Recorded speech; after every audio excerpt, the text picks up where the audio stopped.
Check. Check. Check. Check. Okay. Hello again, friends and family. We are having a lagging issue tonight. So we're going to go browser mode because I don't think it'll matter. I'll just be a disembodied voice. Oh my God, who is just... That's better. Okay. See, this is going to work.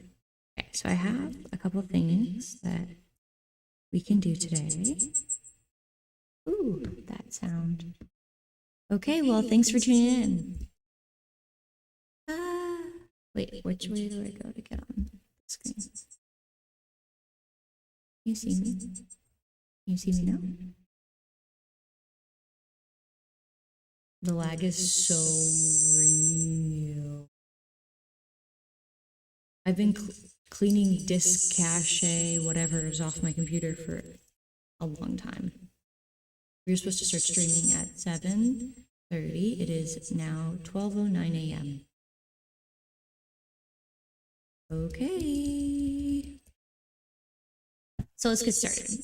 Hello again, friends and family. Welcome to the last night of my Techno Scream. This week is in honor of our great economy and the Black Friday Cyber Monday deals. I'm streaming live programming in it. It is a Techno Scream event. Tonight's episode is called A Black Man Created the Stoplight, a Woman Edited Goodfellas, and my dad worked at IBM. And 10 reasons I'm grateful for growing up quote-unquote poor. As consumers online, we have a big responsibility to having to click so many links and be on our best behavior. We're tracked from kingdom come, from here to kingdom come. Oh wait, reset. As consumers online, we have a big responsibility having to click so many links and be on our best behavior while we're tracked from here to kingdom come. This series has explored a bit about how we got here and some ways to switch it up to feel less like an automaton. Tonight, we'll explore some forgotten labor history, including some labor history in my own family. And I will go over a little photo slideshow while I talk about 10 reasons I'm grateful for growing up poor. If you've ever been with us or have been with us this whole time, this whole week, or whether you just tuned in tonight or today, thanks for watching. I apologize. I'm not fading. I'm just on a slower pace. But unfortunately, you shouldn't have tuned in tonight because while you've been watching, I have been scanning you with artificial intelligence, sucking your intelligence that accidentally telepathically sent in my direction so that I can replace you. Smile! Wow.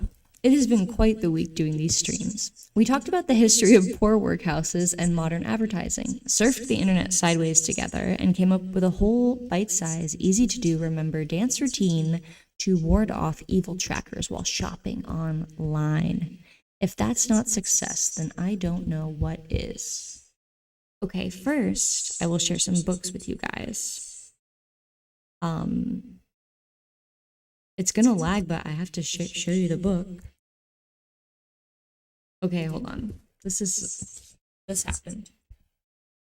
Can I go really far on?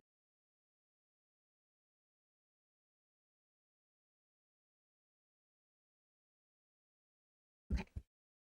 Can you hear me still? So in honor of this week where we talked about Mr. Bernays, this is a book I found on the street in Brooklyn. Let's go, yeah.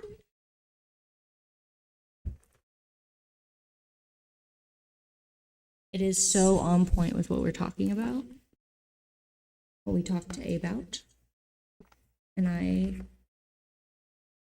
saved a page for us.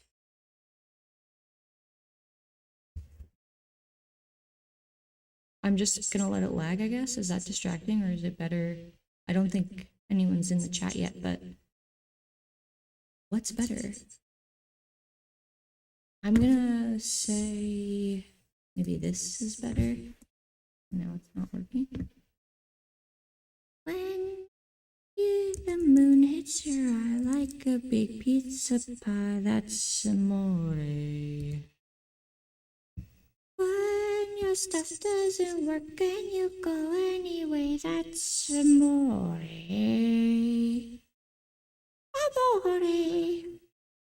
Amore.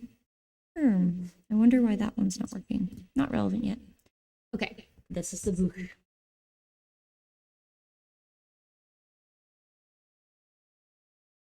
Just like some other books you might have seen.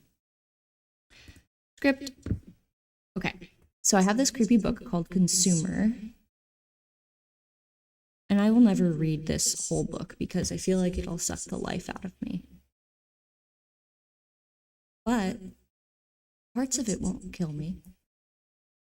So, what's the part that I had? Oh, I guess I just wanted to read you this page, which I thought was interesting. Okay, while marketers are primarily concerned with directing mass communication to multiple or mass audiences, such audiences must not be thought of as large, undifferentiated masses, but rather as hundreds or thousands or even millions of individual consumers. So don't think of them in masses, think of them in different masses. Since messages are received by individuals, they must be written and directed to individuals, albeit many of them. To do so successfully, the marketer must understand those personal characteristics of individuals that operate to help or hinder the acceptance of persuasive communications. But there are barriers to this brainwash. There are many barriers, so the next part is called barriers to communication. There are many barriers to communication. Some are physical, others are psychological. Among the psychological barriers that serve to filter receipt of mass communication are selective attention, selective perception, and selective appeal. These factors, discussed in detail in Chapter 3, will be briefly reviewed here. Selective attention. Since most individuals are bombarded daily, this is written, just have to say really quick.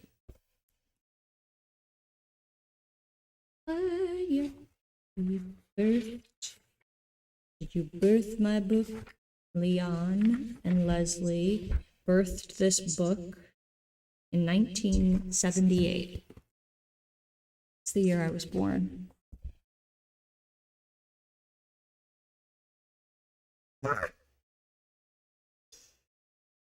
Since most individuals in 1978 are bombarded daily with more messages than any one person could possibly comprehend, individuals tend to give their attention selectively to those messages that are in their realm of interest or experience. For example, a woman whose youngest child has gone off to college might look for announcements of women's vocational programs or employment opportunities while ignoring ads for new furniture or for camping equipment. Expectant first-time parents or grandparents might eagerly look at advertisements for baby carriages. I'm skipping this. It's already sucking me dry. Essentially, okay, people have selective attention. They can decide what they want to look at. It's terrible for advertisers. Noise. Related to selective attention is another communications barrier, which is technically known as noise. In terms of communication reception, noise can be either mechanical or psychological. Static on a telephone or on a radio is mechanical noise, which may interfere with reception. No less, a barrier to message reception is psychological noise, which may take the form of competing advertising messages or distracting thoughts. Okay, so anything except the advertisement is considered noise. A consumer faced with the clutter of 9 successive commercial messages during a television program break may actually receive and retain nothing of what she has seen. Similarly, a woman planning her dinner menu while driving to work may be too engrossed in her thoughts to hear a radio commercial. And then they list others.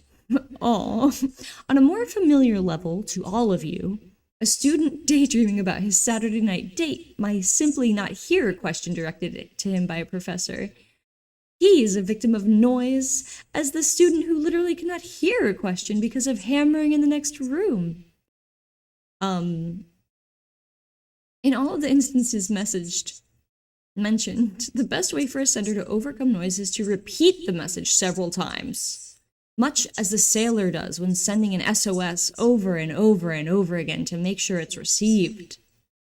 Redundancy is constantly practiced by marketers who repeat the same advertisement over and over in the same medium and in supplementary media.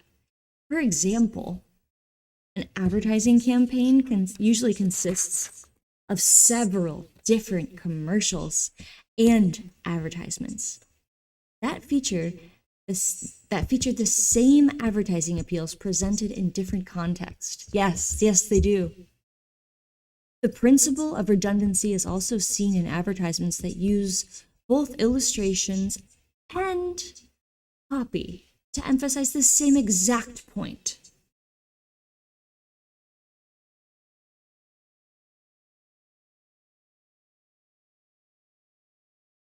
Okay, I'm done reading that section. Okay. Selective perception and a selective appeal. Blah, blah, blah, blah, blah, blah, blah, blah, blah. It's basically talking about bias or whatever, confirmation bias. Political campaign efforts to recruit votes via mass communication efforts are often pointless, since such political messages are received only by those who intend to vote for the party anyway. What are they doing with those text messages then? So that was this book. Fascinating.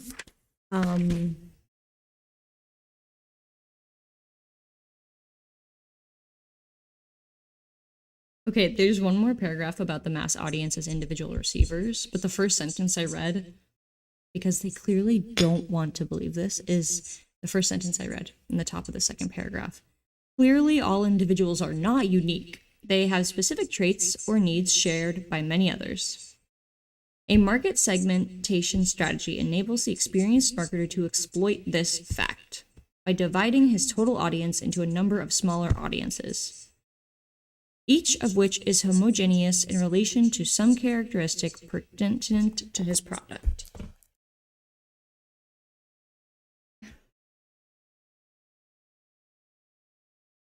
While marketers are concerned with directing mass communication to multiple or mass audiences, such audiences must not be thought of as large, undifferentiated masses. Okay. What is the camera looking at? Perfect. Civics in action. Okay, I want you to see.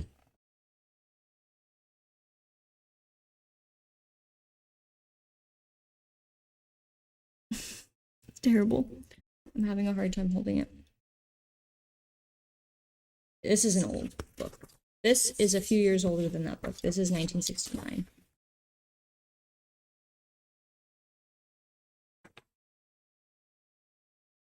Oh.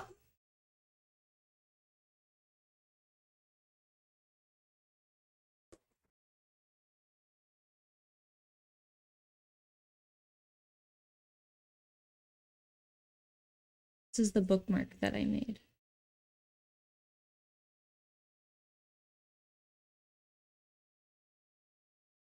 This is Days on Earth. Okay.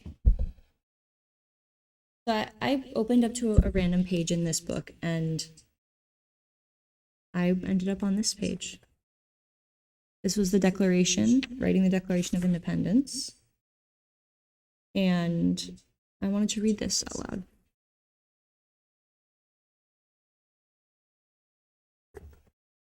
When, in the course of human events, it becomes necessary for one people to dissolve the political bands which have connected them with another, and to assume among the powers of the earth the separate and equal station to which the laws of nature and of nature's God entitle them. A decent respect to the opinions of mankind requires that they should declare the causes which impel them to the separation.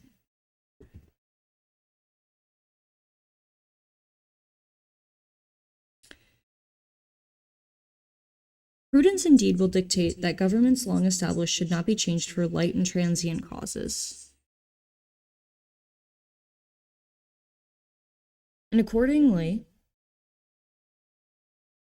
all experience hath shown that mankind are more disposed to suffer while evils are sufferable than to right themselves by abolishing the forms to which they are accustomed. Have you ever heard that saying, the devil you know? But when a long train of abuses and usurpations, pursuing invariably the same object, evidences, oh, it's not the word evidences, it's evinces, a design to reduce them under absolute despotism, it is their right, it is their duty to throw off such government and to provide new guards for their future security.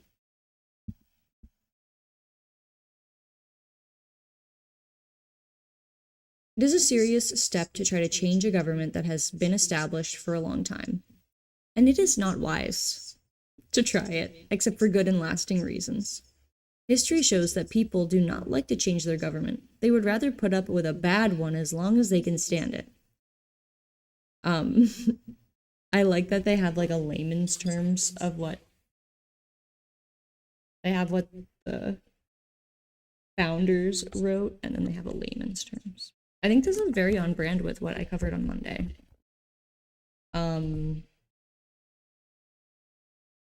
Great.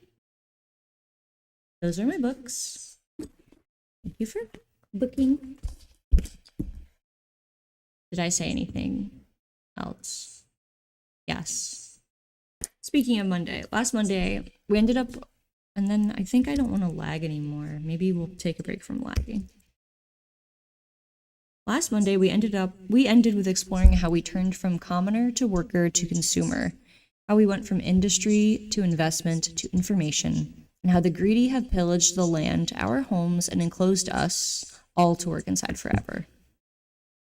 And enclosed means enclosure, which was a movement that happened during the mass unemployment of the Industrial Revolution, and they put everyone in workers' houses who was unemployed. To quote the end of Monday's episode, the consumer is now what is consumed.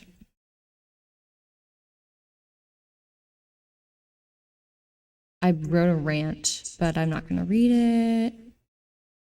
So the opposite of all the BS that we covered on Monday is taking care of the earth and figuring out a way to pause, slow down, and take stock of what we're doing in it, to take pride in where we've come from, to make amends for when it wasn't right, and just to breathe. If you slow down the circus, you realize it's an opera. And if you speed up the opera, you realize it's a circus. We've talked about how propaganda shapes the world, and those in power want us to live in the world they want. Wait, that sentence is off. We talked about how propaganda shapes the world for those in power, and how perception really shapes people's perception of their own power or ability to shape the world that they live in. Shape. One thing we've also learned on Monday was how, in the feudal era, women were the brewmasters of their home and their villages, and ale was a way for women to bring in a little bit of cash for their families. And today, we're going to just... I think when I see a scenario like this, I'm going to say it's an ale scenario. We also learned that magic and wizards and dragons and witches all came from the pre-feudal era paganism, which was pretty much, they tried to wipe it out after 1066. Okay, and where's my photo of the alehouse woman? Oh, let me see if I can find it for you.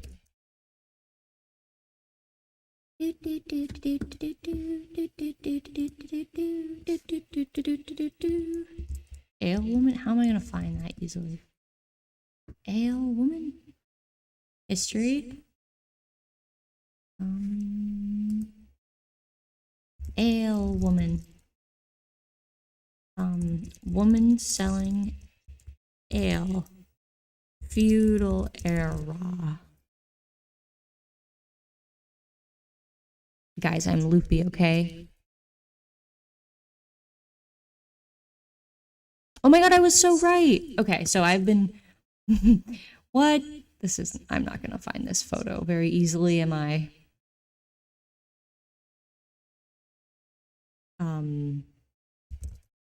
Let's see if this helps. Women's work. Women's work, the work the women did. They did it, they were there. They were around in all the cultures. They did all the cultures, they were around. Ooh, let's see if I can look up broom on door. Give me that broom. Here's the photo. Okay, that's crazy. So I've been speculating something. And see, I thought so. And I was right. Give me the photo. There it is. Okay, so back in the day when women would make the ale for their whole household, which women were the brewmasters of their households, which is kind of like, okay, they had to cook, right? But the brew that they made was alcoholic. And I read that, well, I'm not going to repeat Monday. If you're curious about this, listen to Monday. But women would put this broom on their door to say that they had ale, like they were open for business. They had a brew of ale they were willing to sell that ale. And this was slowly turned into witches. And I can imagine that was done because women did this for hundreds and hundreds of years. But then when industrialization came about, they found a way to brew beer in huge batches and sell it much more easily. And so the women who sold local ale were the competitor to this like mass produced beer brews. And so they probably started wanting to shame women who could do things on the cheap for their family because they're like a threat. And so witch. I'm sure there's more to it than that, but back to the script. The broom. I read that. Okay. So, speaking of magic, when it rains in Los Angeles, it seems the stoplights decide to go out. And whenever there's an event and a trailer of horses needs to be brought onto Hollywood Boulevard and my street has to close, the city brings out traffic conductors. Peoples whose hands are so special that they can direct the flow of hundreds of people driving. These people's hands flow like rivers or birds in the sky. They are so beautiful and sure of themselves. They don't have time to smile at you while you drive because that would put others in danger. They have to conduct, and I highly respect this. Yes, I do. But did you know that before there were traffic lights, there were thousands of people employed to conduct traffic like this? Hold on. I feel a little disconnected because of the lag. So, traffic conductor. Let's look at some while we talk about them. Let's pull up someone who conducts the world. Traffic guard. No, not these conductors. I need the Los Angeles ones with the white gloves. That's isn't it. Where's the people? Traffic person? Coordinator?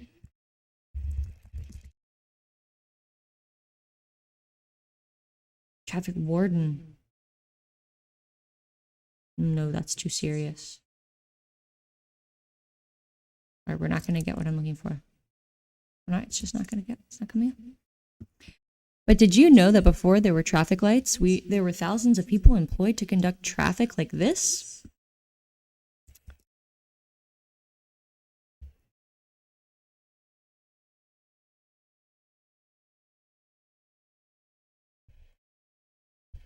No, they don't ever point at you like that.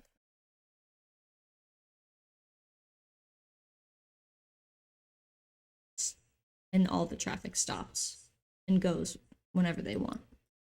Very important for me to share. In New York City alone, some 6,000 people were once employed to conduct the traffic on the streets of New York. Meanwhile, in Chicago, a young man by the name of Garrett Morgan was born. He was born of freed slaves in a city called Paris, Kentucky, and moved up north to begin repairing sewing machines at a sewing machine shop. Where's the part? Okay. Some things are missing. I think I can remember the things that I want to say about Garrett Morgan.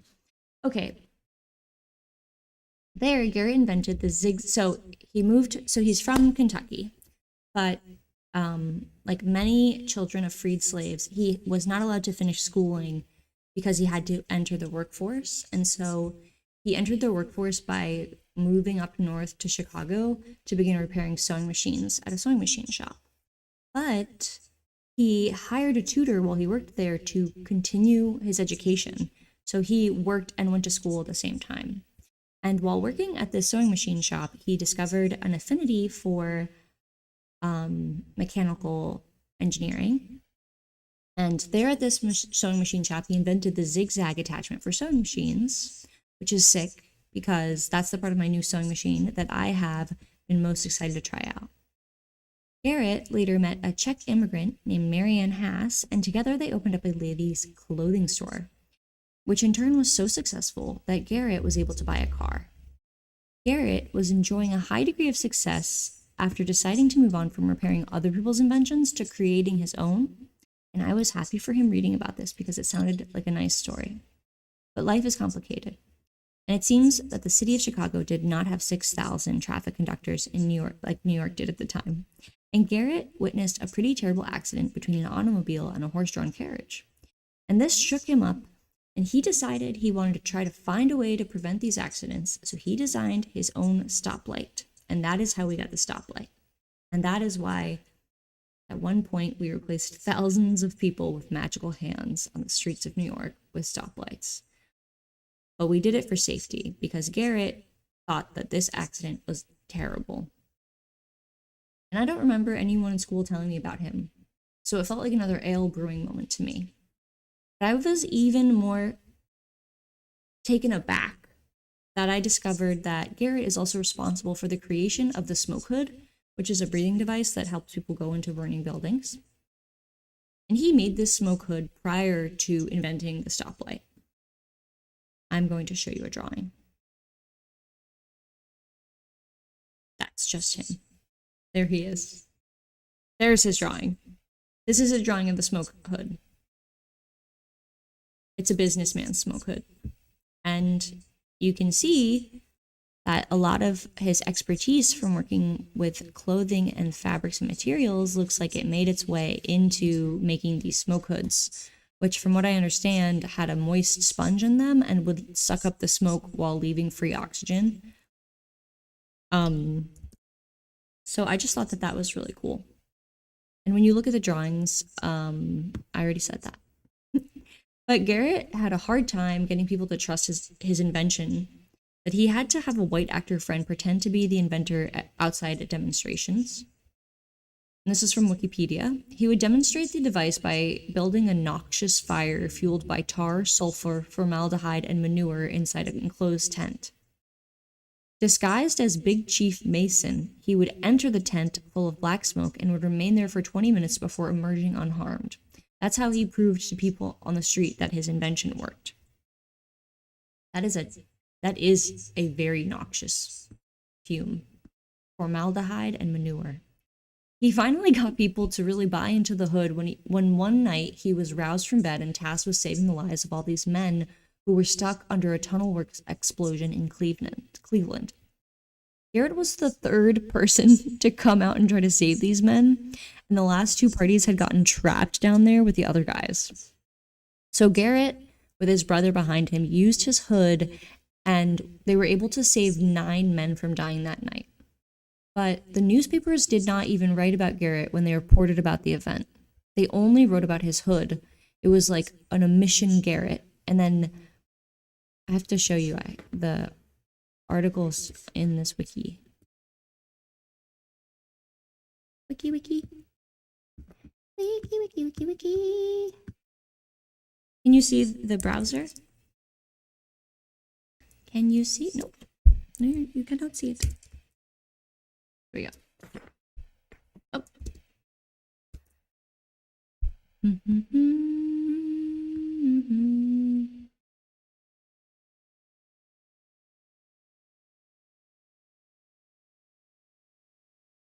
This is it.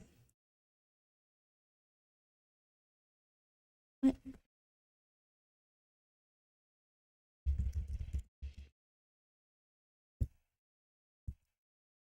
Oh my god. He didn't go to Chicago, he went to Cleveland. That's why he was in Cleveland. Okay, I'm sorry, I said that wrong. Okay.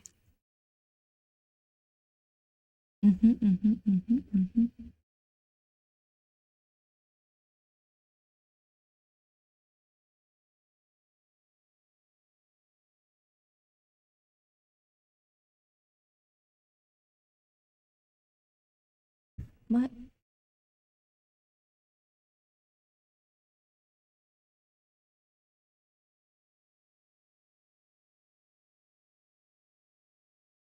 So, just so you know what I'm doing, is I'm looking for the newspaper article that I found.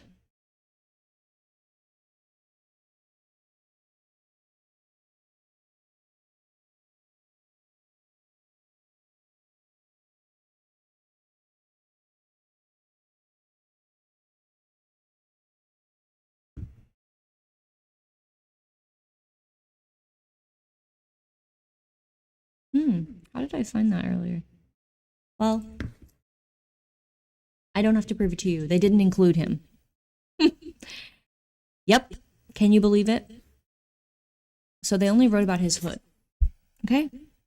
And then his hood was wanted by the entire country. Like every fire chief in the country wanted his hood. But some of those chiefs, when they learned that Big Chief Mason was black, they canceled their orders. So this man, well, I'm gonna get the other one. So this, what? What? How could you be wrong? How could it be wrong? Here we go. Okay, so it's a photo of his gas mask as well. So this man who saved people's lives was not recognized for it. And so he made the hood like 10 years before he made the traffic light. So this man who was treated that way a decade later still cares about people that he decides to invent the stoplight. Garrett is quoted in his diary saying, "I had but little schooling, but I am a graduate from the School of Hard Knocks and Cruel Treatment. I have personally saved 9 lives." So this is someone who was overlooked, and I find it to be an ale moment indeed. Wait, is this where the newspaper is? No.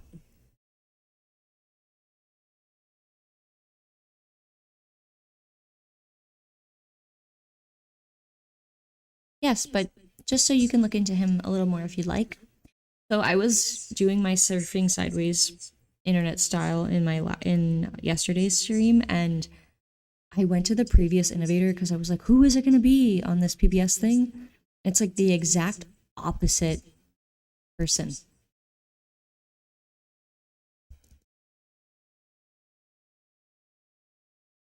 It's the guy who invented machine guns, like the exact opposite of the stoplight.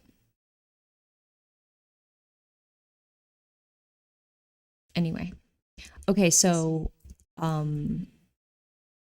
let's put this back for a second.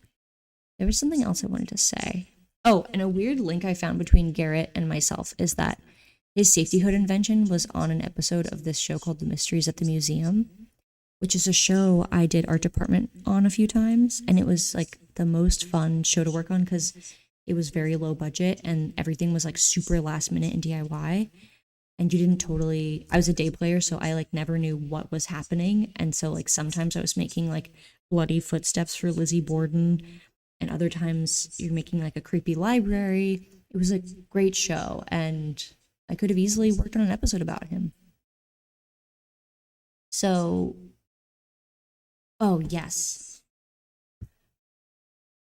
I'm reading off of a script, but some things are worth skipping.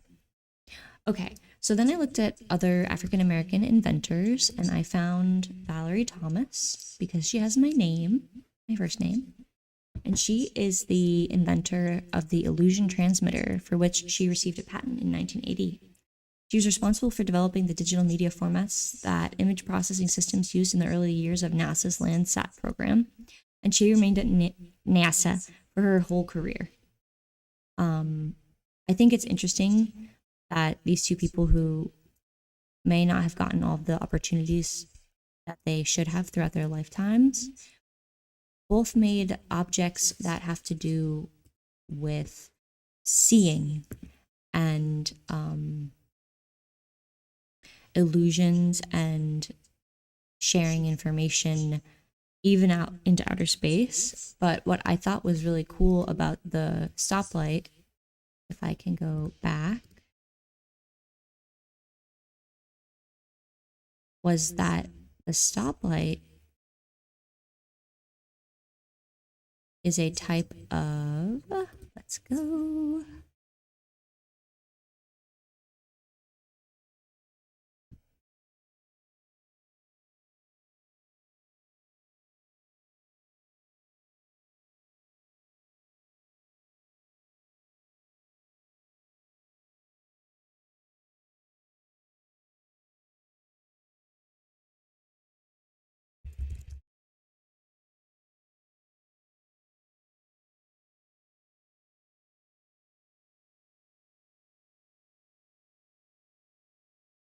This isn't gonna happen. You know, you can't memorize every Wikipedia page.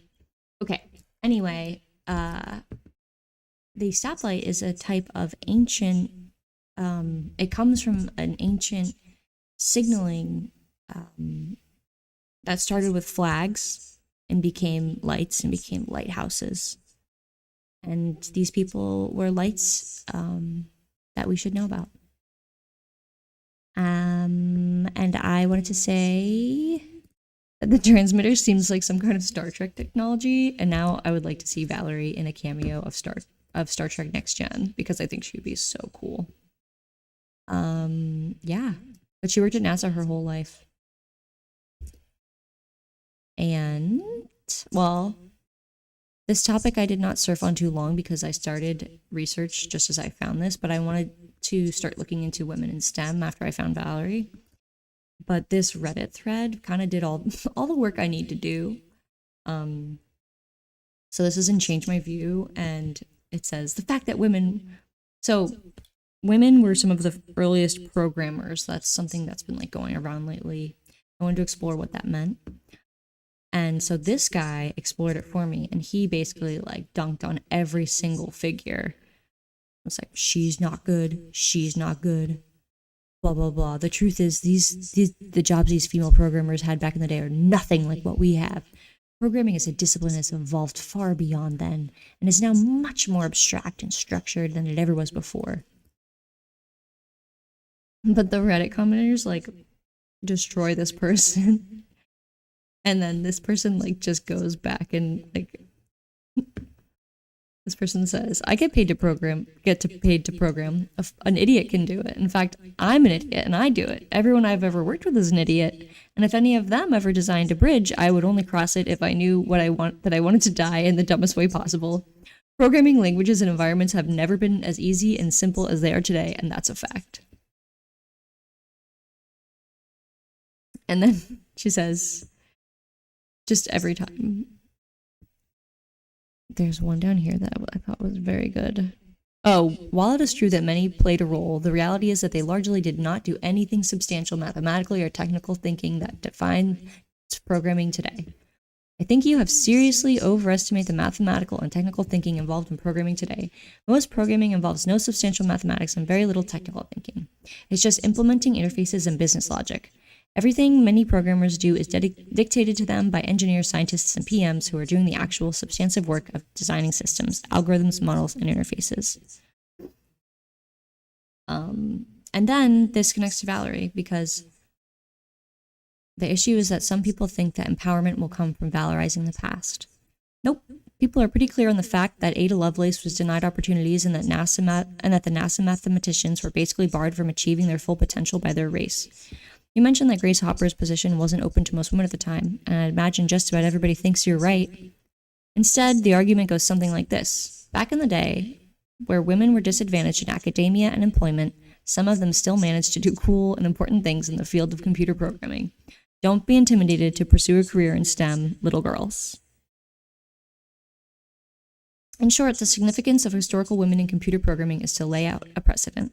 Being the first person to do a thing is intimidating. Telling girls that they're following a long line of smart women, but this time with fewer limitations, is empowering. I thought that was such a cool thread, and segues into my next part of the stream, which is to talk about a computer programmer that I know. Oh wait, let's see. Yeah, this topic has been covered, ladies and gentlemen. I did write something about STEM.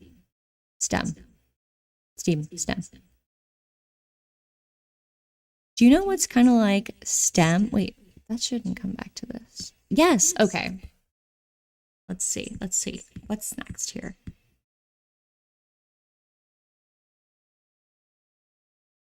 Oh, I didn't go straight into. So there's a segue. I could segue onto the next section, but there's another section, and I'm not going to skip it because it's very cool. But first, to check what you're seeing. Let's stay here for a minute.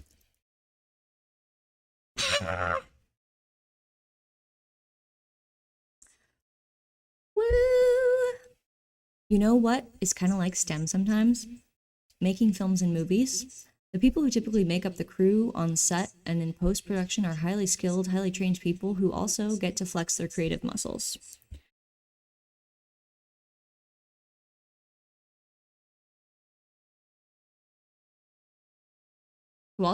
Flex their creative muscles. Did you know many of the people who pull focus on movie sets have highly mechanical brains? That eventually in their careers they can intuitively guess exactly how far away by inches someone is from them? It is impressive. They have to know because the lens focuses by inches, feet, and then into infinity. As the actors move around the set, the focus puller keeps track of their distance in real time and pulls the focus. It is very fun, and there's a lot of other math to using a camera that includes f-stops and d-filters and foot candles. But anyway, I've been seeing these posts lately about the separation of arts and STEM.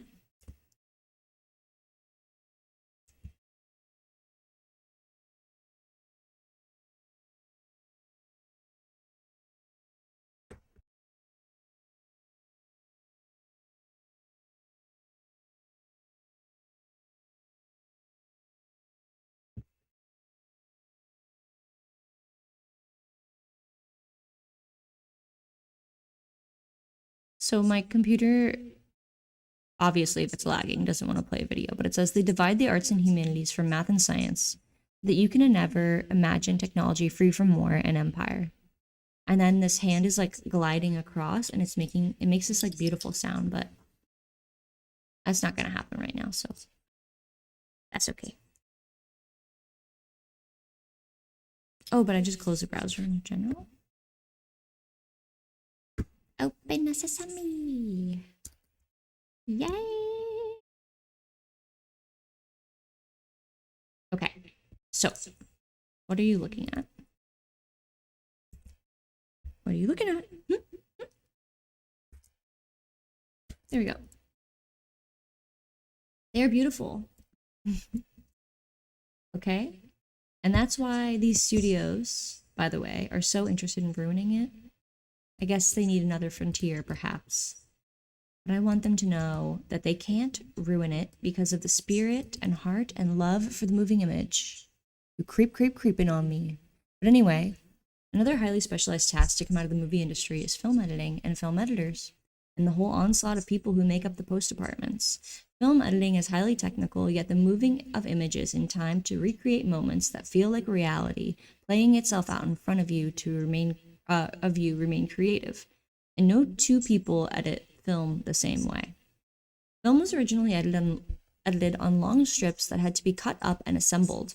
It was annoying work that took hours and hours, and just to see the progress you made, you had to crank and look and physically move the film back and forth, and look at it through this small dim screen as you made your decisions. It's like making a quilt of time that is only visible one square at a time. The job today is definitely much easier, and you don't have to worry about where to physically store all of the material. Imagine if you had to be in a room with every single iPhone photo you've ever taken, and then decide how to put them in order. And they're all attached on strings. That's what editing was like. It sounds kind of nice though. Like you just sit with the images and it's nice. It's fun. Early film editing work was done primarily by ninny-compoops who happened to be women. They could handle the boring task of sewing the picture together. But do you know that there's an old adage in the film community that goes like this? You make a film 3 times. Once in the script, when it's written. Then again on set, when you shoot it. And again, once more, the film is made when it's edited. At each point, this project can turn in many directions as it is assembled, again and again. Once the picture is at editing stage, many choices have to be made to make things flow together. Many stitches must be stitched, and then they have to be seamless. Not knowing how fun and cool film editing was because it looked like a job that was women's work, early male film producers gave the job to them. And the job had many different meanings. A film cutter, I think as it was called, could mean so many things, including all the way up to scriptwriters that they didn't want to give that credit to. So you're probably wondering what it was. Well, you may not be, because I don't think that's a good segue. But here's a quote.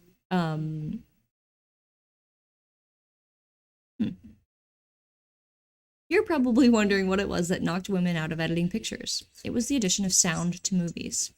I won't get into it. But yeah, it changes things. Men said it was just too hard for women. They couldn't get it. It was so complicated. And that was that. They started to replace women. Really what it was that to add sound to the moving picture, they brought in sound technicians, and those sound technicians felt themselves very important in the editing process. So here's an excerpt from a Columbia.edu thing, quoting an editor, a famous female editor. Let's click. Let's click. You know.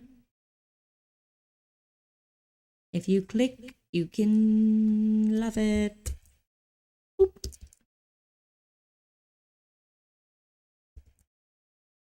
There she go. Okay. And this woman's name is Booth. Let me see if I can find a picture of her.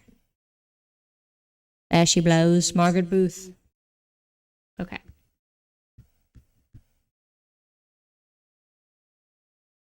The transition to sound presented a particular challenge to Booth and other cutters accustomed to working with silent film. Silent film gave cutters a fair amount of flexibility in selecting and juxtaposing footage. With the addition of a soundtrack, they lost that flexibility. As Booth explains the difference with silent film, you could throw the film around in any way. When you got the soundtrack, you had to be careful that it was always in sync. That's Atkins 1952. Not the least of Booth's worries, however, were the new experts, the men in the studio's effects department from RCA or from Western Electric, who interfered with the editing of early sound films. Decades later, Booth remained resentful of their interference, complaining that sound was their background, and they all knew everything, and they didn't know a damn thing, but they knew everything. It sounds like a very 1937 sentence. Okay. So, what I want to say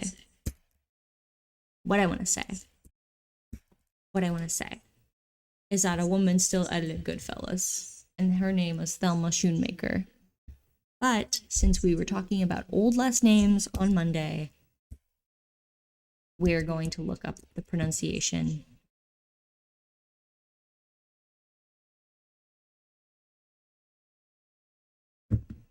in Dutch.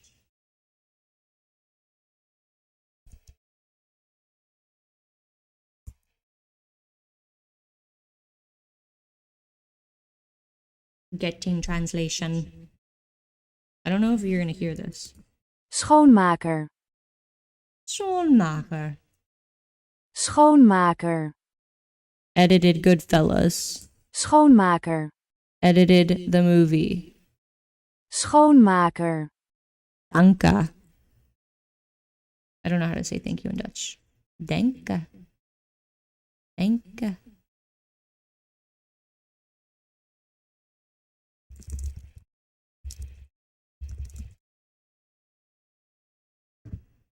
Bedankt voor het bewerken van de film. Bedankt voor het bewerken van die film. Bedankt voor het bewerken van de film. Bedankt voor het bewerken van de film. Bedankt voor het bewerken van die film.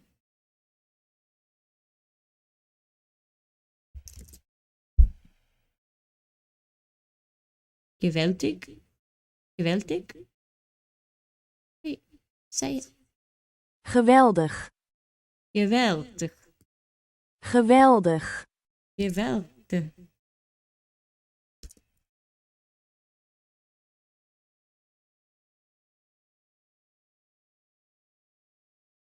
Oké, doei. Oké, doei. Oké, doei. Doei. Doei. Doei, doei, doei, doei, doei, doei, doei. Doei, doei, doei, doei, doei, doei, doei. So, now, this is not a transition. I'm going to get into my favorite software programmer, my papa. So.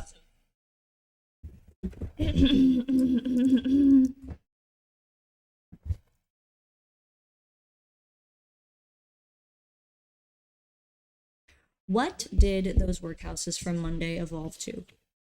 One could say that they evolved to the cubicle, which became the open-air desk area, and then work from home. I think those are our modern, I'm just burping while I'm talking. I think those are our modern extensions of the workhouse. The work from home computer desk, yeah, that's what I said. My dad was a cubicle worker. My dad was a cubicle worker.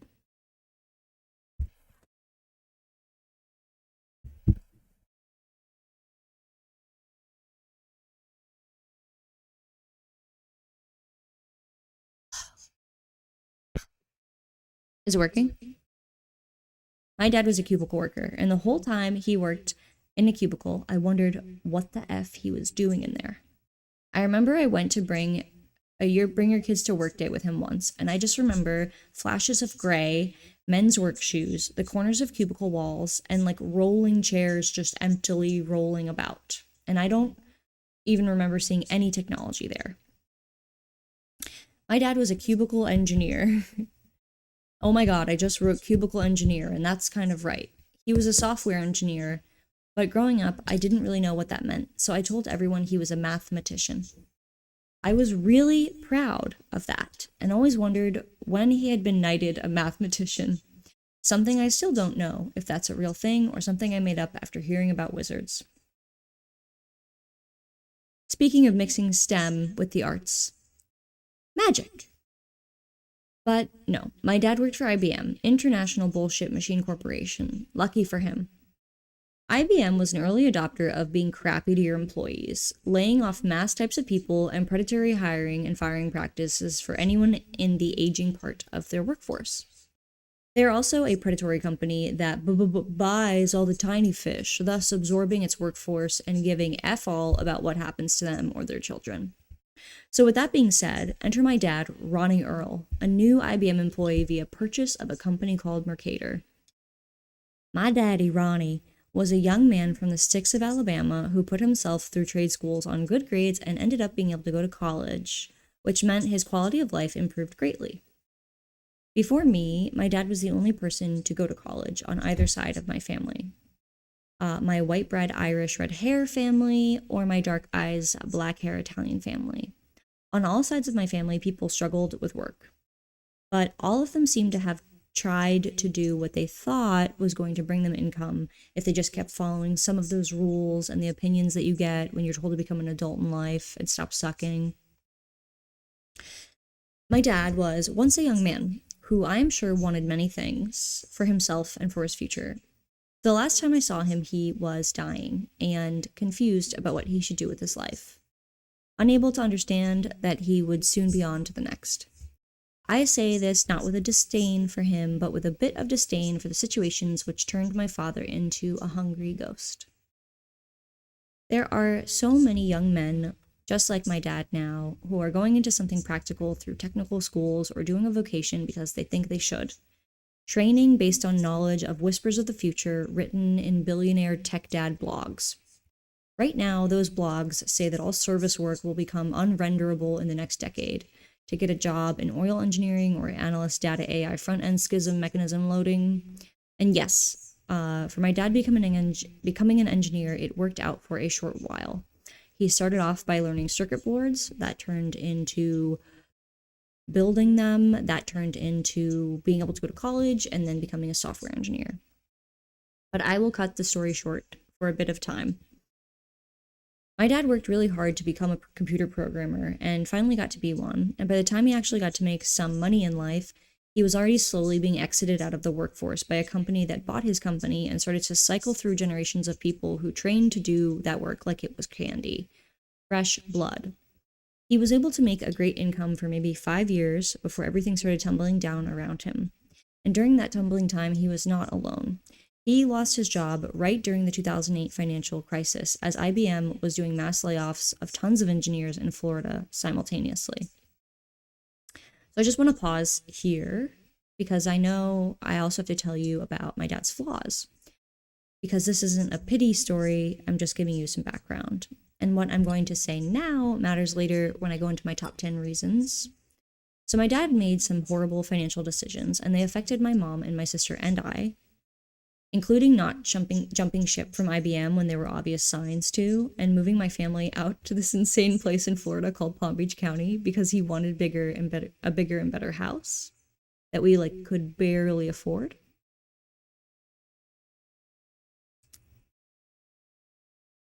Those are the two. But there were others, but that's not for this. Growing up was hard, not just because of his bad decisions, but because of the general high degree of fear and panic that was for whatever reason in my household growing up. And this was exacerbated by financial fears or created, I don't know, chicken or the egg. But I think my parents made bad decisions with money because they witnessed their parents struggle and because they believed in the rules.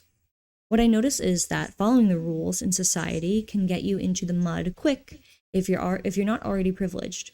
If you haven't ever had someone to teach you to balance a checkbook, to budget, to be vigilant that people may want to scam you, or to know how to fix things if you fall into financial rut, you can make a ton of money and still struggle with it. And then you're back to making nothing, and if that happens, you're in an even deeper hole. So I'm not saying that my dad was perfect, but there's something I noticed about his struggle with work after he was let go with IBM. One, there was a lot of competition because many people had been laid off at once. Two, I don't think that he believed in himself very much after getting let go, and I think he was mad that he was let go because he just thought he would be lucky, or that he would be sticking around and other people would get fired. He had also been learning language and code that was specific for an IBM project, but was not doing anything else to keep up with code the way that it was quickly changing. And as someone who was aging out of the population they wanted to hire, that was dangerous, and I don't think he understood that. Why do I tell you all of this? I'll tell you later. Once he was unemployed for a very long period of time, and the economy didn't pick up right away, and less people called him back, he seemed to go in this automaton mode in his job search, just blindly pushing out resumes. When he passed away, I found printed copies of hundreds of resumes from over the years, and I could physically see time like slipping away from him. It was very depressing because each year his resume grew slimmer and slimmer. It was at first like robust and beautiful, and all that hard work he had done to become a programmer was in there. And then by the time that he passed away, not even a decade later, his resume said programmer in one line and then shopkeep at a local pharmacy on the other. And I remember him doing that job before he got too sick to work. He would go back and forth there to be paid like $7 an hour in my grandma's old car. And I always thought her car didn't have air conditioning in it because he would never use it. And I realized he was just trying to save money by not using the air conditioner. So I say the next point as well, because this 2008 financial crash, I think, hurt a lot of families besides mine. I just watched mine imploding while not understanding what was going on. There was a point where both of my parents were out of work and they were just doing all of this stuff that makes me sad to know they were doing that. They did all these DIY ventures to try to like figure out what to do, because once my dad, I think, gave up on being an engineer, I think he felt almost without anything. So I watched them try to be real estate agents. I watched my dad try to build websites to basically like a Craigslist for plumbers. I watched my parents waste what we had left in MLM marketing schemes sometimes, all while our house was under this era of short sale or foreclosure. And then this whole time, for a very long time, my dad pretended to be working at IBM still, but work from home. So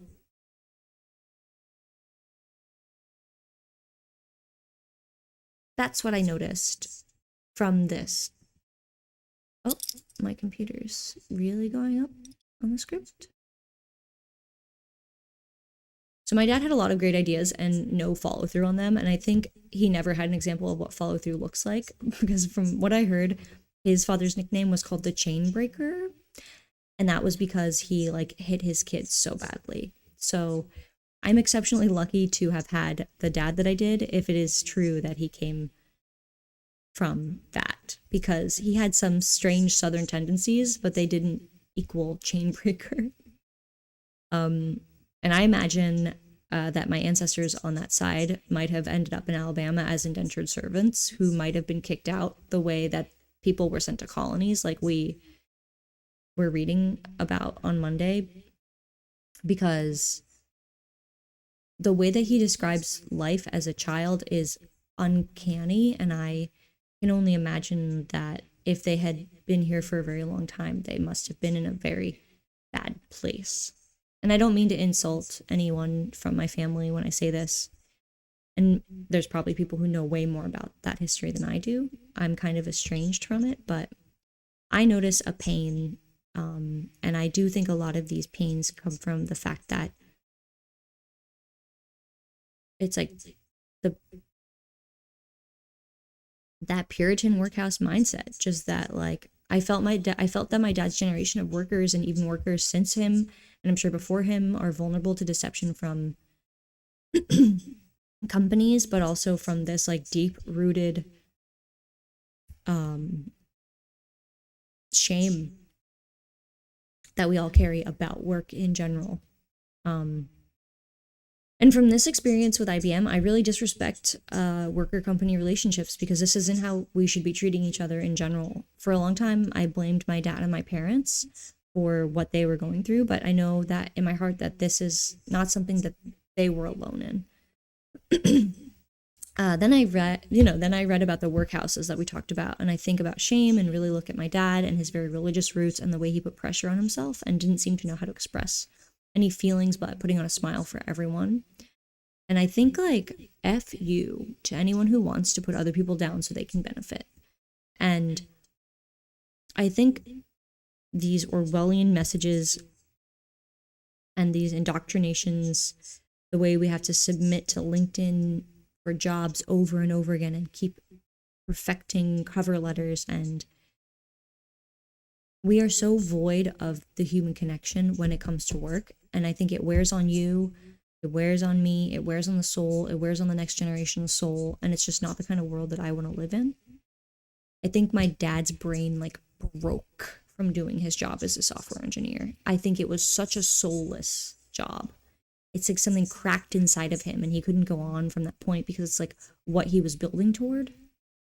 And I just think it was something unhealed and he was covering it up and trying to get a bigger house and nicer things and a pool, and consumerism is a disease. And the cubicle that he lived in was boring. Boring. Gray. Dead. Dull. Drone. I love to really think about watching my family grow poor in relation to our old swimming pool. Because for half of me being a teenager, we had this like sad pool that I would watch tadpoles grow in, and my dad just didn't have the energy to keep it up. And I was kind of happy because I realized when he stopped putting chemicals in the water, all sorts of bugs and stuff would start to live in there. And then eventually they just like drained the pool as a solution, which like really upset me because I just loved that when it was teeming with life. But my house that my dad moved us to in the middle of nowhere, what was felt like the middle of nowhere and has been extremely developed since. But our house was on this old defunct golf course and behind it. So it was like maybe hadn't been in use for 10 to 15 years. I don't know. I was a kid, but it was just like this golf course turned into like a beautiful moor with like this soft grass everywhere, and it would grow really high, and then someone would cut it and get really high.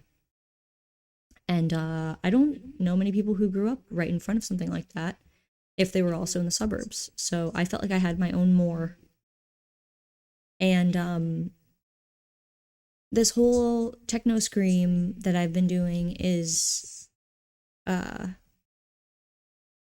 think, influenced from watching people suffer so much and seeing it, that it just continues to happen. And so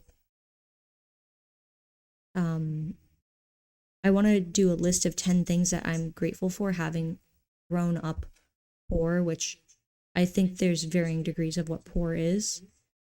And I think I have experienced a lot of degrees of wealth, to be honest, in my lifetime.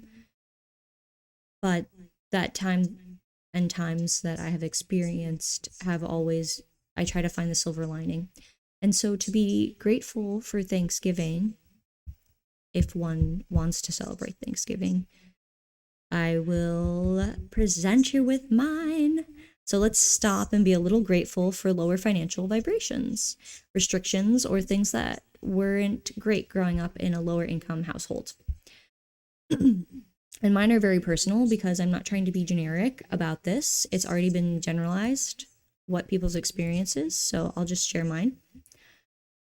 And I made a little slideshow, so let's see if I can get it to come up. Bing, bing, bing. Yes, please. Can you see the keynote? Am I on top of it? Let's see if it'll work like this. Okay, there it was for a second.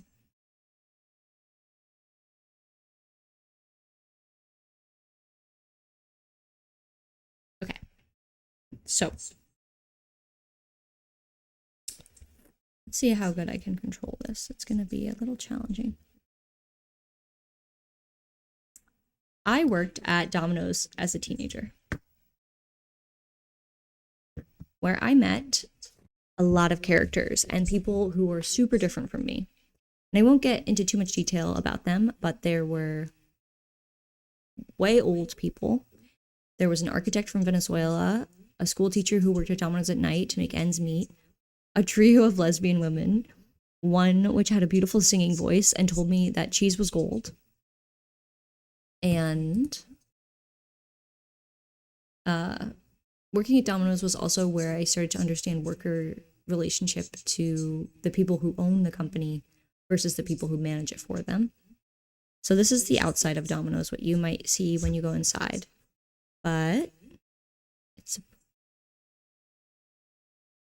Can my whole little friend go to the next one?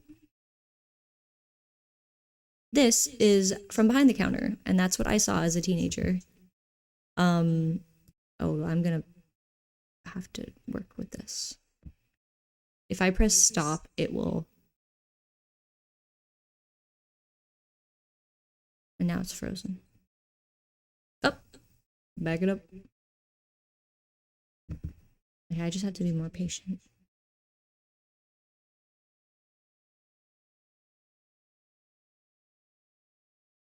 Nope. There it is. Not it either. You guys. It's 1:18 a.m.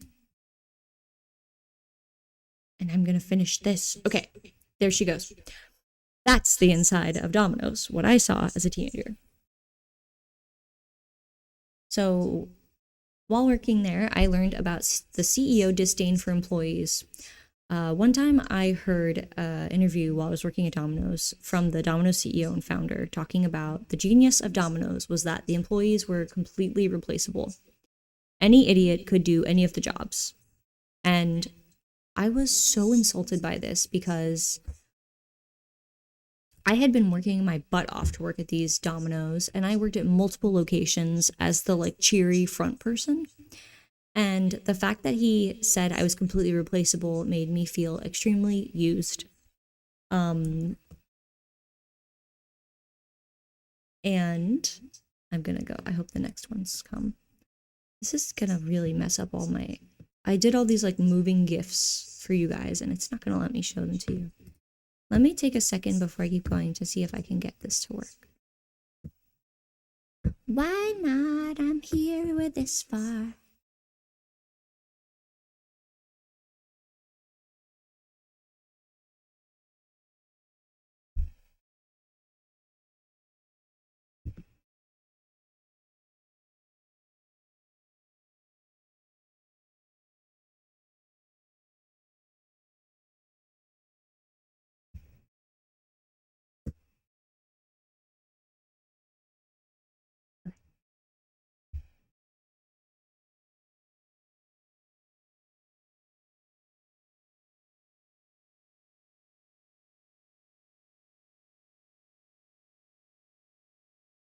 Okay, give it a second. Okay.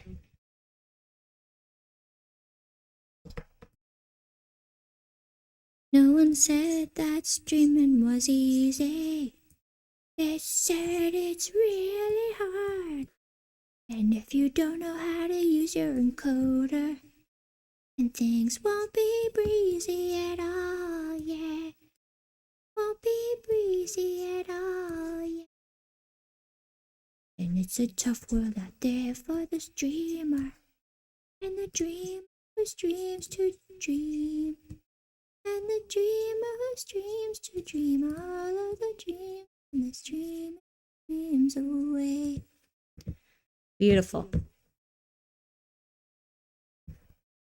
Now you can see what I'm talking about. Thank you. Okay, so the Domino's CEO said people are replaceable, but don't tell me people at these places don't work their ass off for you or that they're not intelligent. So that is a man that I worked with. I'm not going to say his name, but he's working. And there's supposed to be 3 more photos in this. Okay, well, whatever. It doesn't matter. This is what it looks like to work at Domino's. And we're all working for this.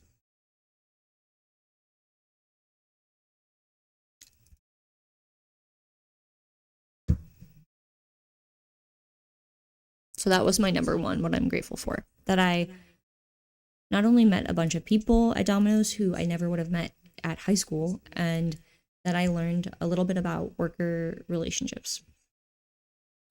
And I want to tell him, first, that's funny, Mr. CEO, because I heard that Domino's was in financial trouble in the 90s until it was bailed out by government cheese. Look it up. And if he wasn't such a bootstraps Bill, he might not have missed the chance to be proud of the fact that people working at Domino's actually master lots of great skills, and the people learning the systems of this job are now equipped to do even bigger jobs, and that learning how to run a kitchen, deliver pizzas without a GPS, and do customer relations are all real-life skill sets. And he should know that in Denmark, employees who work at McDonald's can put it on their culinary resumes because the valuable skills they learned there transfer and mean something. It's only in the United States that we are mad at people for doing a good job. That makes them replaceable. So, actually, my next 2 bullet points are about Domino's. I'm going to do one more about a particular manager that I had at Domino's.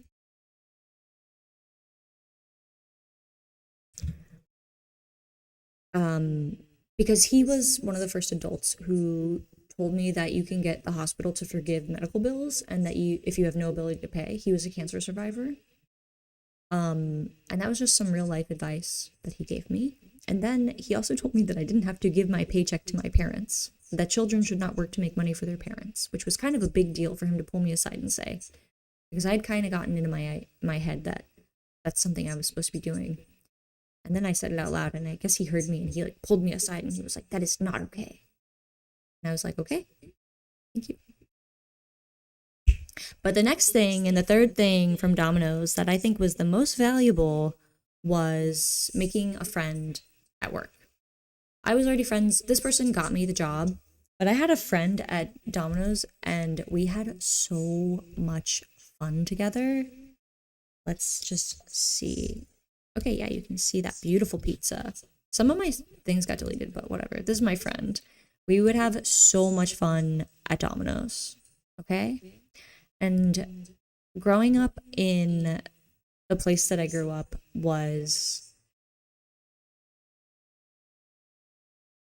I wouldn't call it boring, but we hung out in places like this a lot.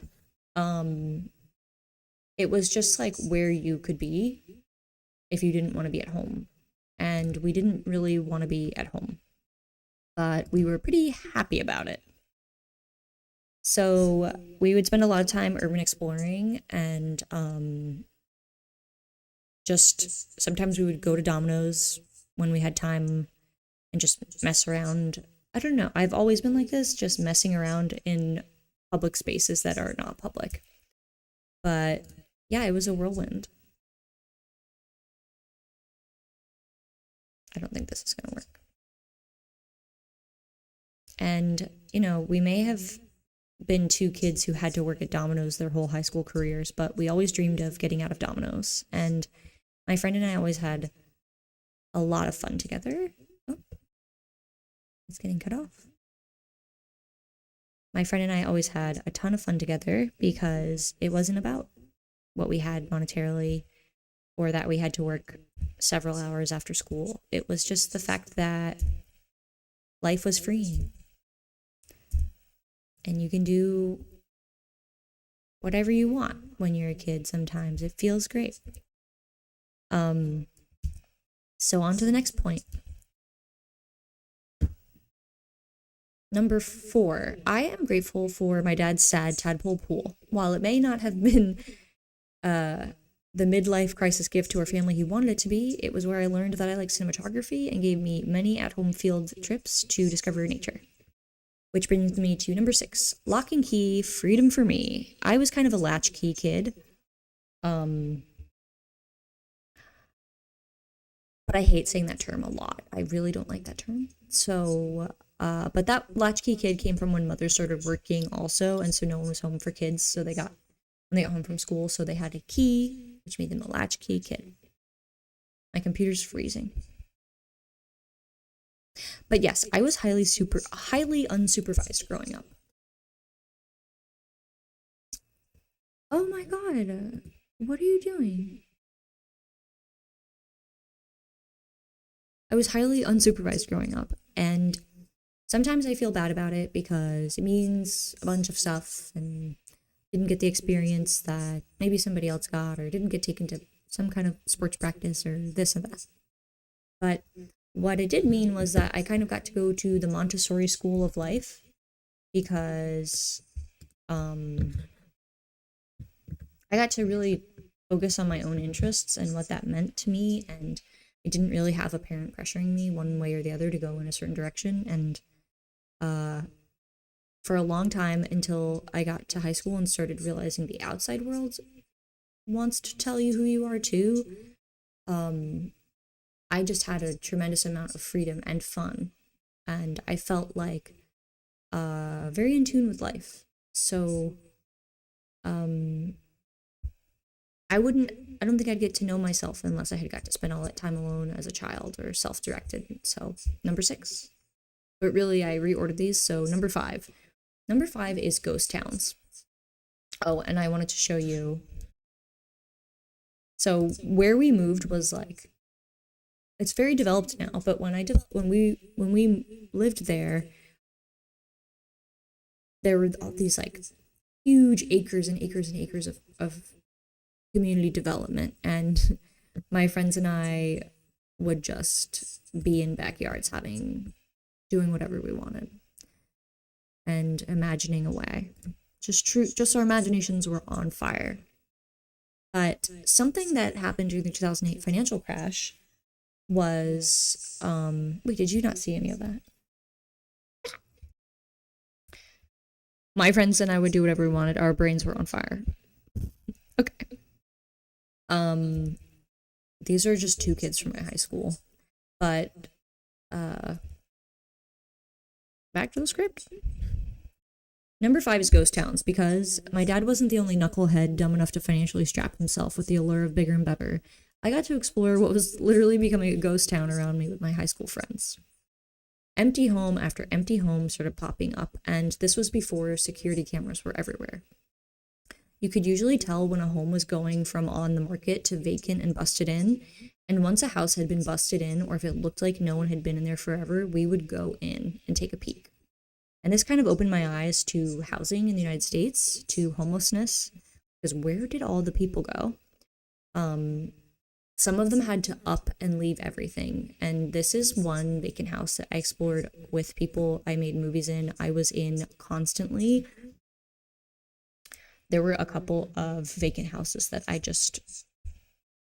don't know what was going on, really wanted to be in them. Oh, the abandoned houses you'll find. So some people had to leave. And also, if this is you, take this photo, and if you don't want me to have it on here, then I'll take it off. Any of this stuff. But people left entire lives behind during the 2008 financial crash, especially where I lived. And me and my friends would explore these houses. And sometimes it was really sad to see what was left behind. And sometimes entire lives were left behind. I can't find a clue as to why. But I should go back to the script. Yeah, I'm grateful for this in 2 parts because I love exploring abandoned places, and it was incredibly fun, and we made movies in these houses. I love going in houses in general. I love to see architecture, even if it's cookie cutter. I love to see different floor plans. And it was a sense of freedom that most teenagers literally probably don't get. And I thought it was normal. I really thought it was normal that all these houses were vacant. I didn't understand what was going on. And the older I get, the more I think how effed that this was. Just complete abandonment. Oh, hold on. That's the end of that. Okay. So I don't have a slide for this because why would I? So I will keep it on the house. But this is crazy, but my high school was next to Mar-a-Lago. And I just watched this interview on Australian 60 Minutes about the girl who was hired to be a masseuse. And then she got taken by Giselle and Jeffrey or whatever. And it got me in tears to hear this person. I couldn't even listen to the whole thing. But that was like 10 minutes from my high school. And I knew stuff was going down where I lived. And so the other day, actually a few months ago now, I was at my day job and we were eating lunch. And sometimes they order us lunch and we eat with the client or whoever's in the building. And I ironically, I was working with somebody from my high school, and we were reminiscing out loud during lunch about what it was like to grow up where I'm from, which is very close to Mar-a-Lago. Well, I lived in the sticks, but my high school that I had to travel to was very close to Mar-a-Lago. So I thought it was super common when you're growing up, and I was laughing about this, that like, oh yeah, like all the ways that you learn to like get men to go away from you, and like you'd be approached by men, older men like in their 40s or 50s constantly, when at least I spent a lot of time outside walking around, going to gas stations, at CVS.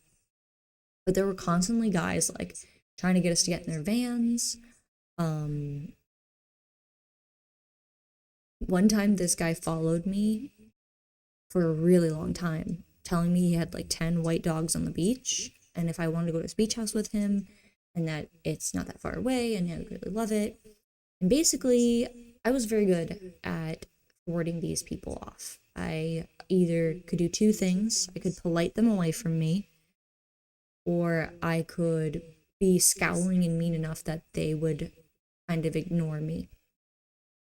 But I know that wasn't the case for a lot of different people, especially young, vulnerable girls. And the stuff and the stories that I heard growing up, now that I think about it, were very, very strange. And there was an air of strangeness in the air. And some of the things that kids would say were just, the vulgarity was like dripping. And so when I heard this woman's story about how all this seemed really normal to her, and the abuse that she had endured from the time she was 7 until when she was 16, when she became a masseuse at Mar-a-Lago, and that's when they took her, it was like she was talking about how like this behavior was so normal, it was the only thing that she knew. And then it made me cry. So this doesn't have to be with being poor, but I really identified with somebody who was 16 years old and was like, that's what you did, you had to have a job. I got a job, my parents were happy for me. And how these strangers who were supposed to take her in at this job, being that she's still a child, would be so creepy. And just thinking of all of the creepy people I met who were supposed to be in charge of me in South Florida, and how, thank God, I knew that. And I think because I was rough around the edges because of family life, which I don't think it always rubs out that way, and I'm not saying it was good or bad, but I'm so grateful that, one, I can understand this person's experience a little bit, because I think it's kind of incredulous from what I've heard from other people, and two, that I guess glad I was emo, glad I was depressed, so that I could be antisocial, so that I could hate creepy men. I don't know. You know what? It's 1:35 a.m. But what I'm saying is that this woman's story was wonky bonkers, really upsetting, and yeah, where I grew up was weird. Very strange. Very, very strange place. And the way that I dealt with that was making tiny little families of mushrooms at Domino's. That's what we did there. I just coped in my own way. So that was number 7. Oh wow, I wrote a lot. Yeah, we're gonna skip that. I'm gonna wrap this up. Number 8, dreaming. Not having everything as a child made me a bit of a dreamer. There was a time where my parents were able to get me certain things that I wanted, but the circumstances at home usually meant that somehow that was not allowed or messed up or whatever. And what I ended up doing more than anything was being a big dreamer, and playing with like kind of what I had in my room. And I think that was healthy. I don't think that you necessarily need everything to be a happy person, and I haven't quite struck it big in my life where I still don't have everything, but I think I've learned to do a lot with a little. And I, at one point in my life, was obsessed with doing a lot with a little, maybe where it was unhealthy. But I feel now that it's quite balanced. And I really like to make things out of what I have. And I think that is something we could take into consideration as we decide like what the future of the internet looks like, but what the future of like just being on this earth looks like. It's a lie that we need to have everything or that we need to keep producing or consuming. And sometimes you have a financial constraint in your life because you have to pause and think about things. Or you have to think about a more clever way to do it. And roadblocks are guidelines. So I'm grateful to have gotten different doses of that.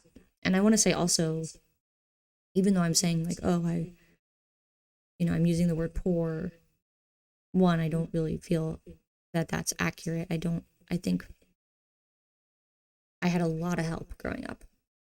And don't let anybody tell you that if they're successful, that they didn't have some help. I've had monetary help, I've had material help, I've had spiritual help. So those add up. And I just want everyone in the world to have as much help or more help than I've had, because I find that it's really terrible sometimes how we treat each other and the world and the resources we already have. So wanting more and more and more and more isn't really going to get us where we want to go.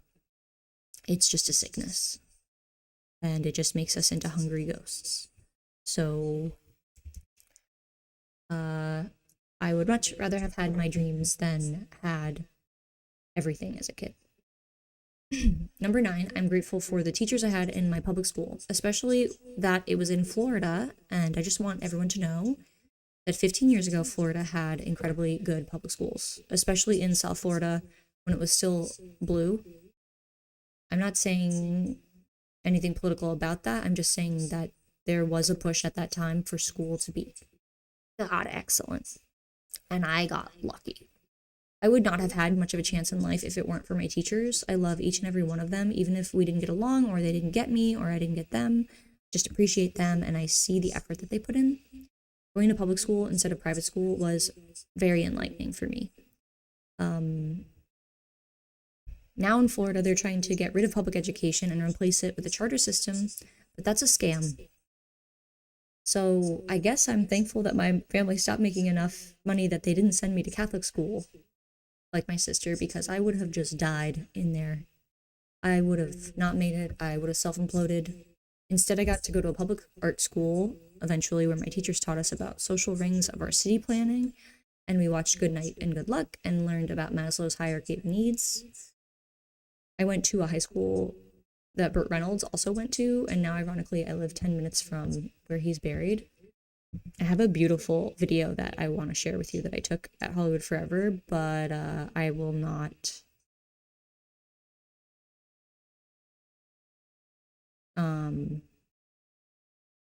play it because my computer will crash. So number 10, I'm grateful for stability. Wow. Okay. For a long time, my life was not stable, and growing up, that's what felt like normal. Stability is awesome. Stable people who respond to you, stable homes which don't change or feel unsafe during random hours, a comfortable bed to sleep in, a little hummingbird that sits in your backyard. Small creature comforts are nice to me, and I wish them for everyone on the planet. I wish stability for more people because even if you're a wild, zany-ass individual, having something to come back to and somewhere to lay your head at night feels really good. So I'm thankful for the stability I have now and the stability I had as a kid, because I know that it can be much worse. And there are a lot of more situations going on right now and going on when I was little where kids had less stable homes than me, and I know a lot of them, and I saw how it made them feel. So I'm very grateful for the stability I have in my life and what I was able to get then too. Sometimes you cannot appreciate the rainbow without a bit of rain, as they say. And that's 10. So, happy Techno Scream. Those Orwellian messages on the workhouses did quite a doozy on the souls of the population, and I feel them in my own family today and every time I sign into LinkedIn.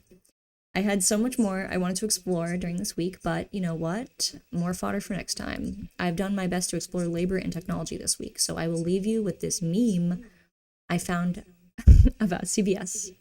My sister used to work at CVS, and I would often follow her in the aisles How am I gonna show you this picture? Can I put it like this? Yep. So cool.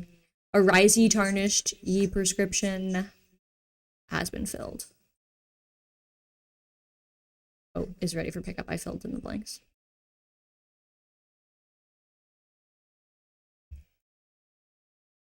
But what the F is up with CVS? It's like a prison where the customers are the workers and lab rats at the same time. Self-checkout is like really scary. And last time I was in there, the security guard also had to work as the cashier because there was only one employee in the entire store. And they were occupied by unlocking and locking the deodorant cage. Okay, ending tonight with a quote from Kelsey Grammer. I believe it is the duty to overcome what we have inherited. Each episode, or the best parts of the episodes, will make it up on my YouTube after the stream, and I'm also putting some parts of this up on Substack over the next few weeks. So be sure to subscribe if you want more stuff like this. Thanks for dropping in. I hope to catch you next time. And this live stream has been a production of Finest Impulse LLC.